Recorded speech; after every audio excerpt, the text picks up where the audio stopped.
Aujourd'hui, une histoire terrible que j'ai entendue du Rav Baruch Rosenblum qui s'est passée pendant la Shoah et qui va nous montrer à quel point nos sages ont raison quand ils nous disent certaines choses. Et il y avait une personne, c'est cette personne elle-même qui a raconté au Rav Baruch Rosenblum, qui s'appelle Avraham Steiner. Ce Rav Avraham Steiner là, il était pendant la Shoah à Auschwitz, et là-bas, il y avait non, c'était pas Auschwitz, pardon, c'était dans un camp de travail, pardon. Et dans ce camp de travail, il y avait un officier SS qui était complètement dingue, enfin comme la majorité des SS. Et il avait un plaisir tous les jours à venir dans son bloc, la baraque de ce rave là. Et à chaque fois, il prenait un nom au hasard, un numéro. Il le sortait dehors, boum, il lui tirait dessus et il le tuait. Tous les jours comme ça, une personne. Donc tu savais que tu te lèves le matin, mais tu sais pas si le soir tu vas dormir. Rien n'est sûr dans ce monde-là. Un jour, le SS il rentre et il crie David Katz dehors. Maintenant, ce David Katz là, c'était un jour, il n'avait pas vraiment envie de mourir, et donc il montre du doigt le Rav Steiner et il lui dit allez Katz, on t'appelle. genre c'est pas lui, c'est l'autre. Donc vas-y, on t'appelle. Dans le Rav Steiner, il raconte que il a commencé à réfléchir, qu'est-ce que je fais?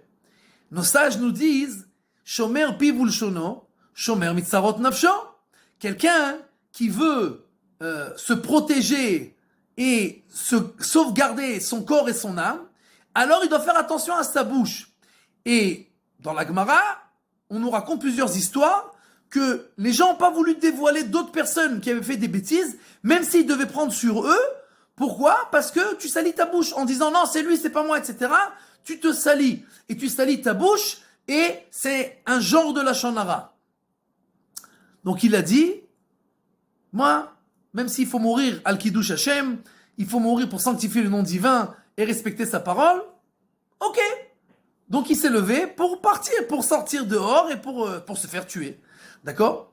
Donc il était en route, il a fait Kriyat Shema, il a fait vidouille, il s'est repenti, et il sort dehors. Et alors, le SS le regarde et lui dit Steiner, t'as de la chance. Aujourd'hui, j'ai décidé de faire autrement. Toi, je te laisse en vie et je tue toute la baraque. Et c'est ce qui s'est passé, il est rentré et il a tué un à un tous les gens qui étaient dans la baraque. D'accord? Et en fait, on voit, c'est une histoire vraiment terrible. Et Shomer piv ulshono, shomer mitzarot nafsho. À quel point on doit faire attention de garder notre bouche, de faire attention de ne pas parler sur les gens, de parler sur personne. On croit que sur le moment c'est sympathique, etc., c'est marrant, mais on ne sait pas les dégâts que ça peut faire et aux autres personnes et surtout à nous-mêmes. Comme nos sages nous disent, quelqu'un qui parle la lashon hara, il tue 3 personnes.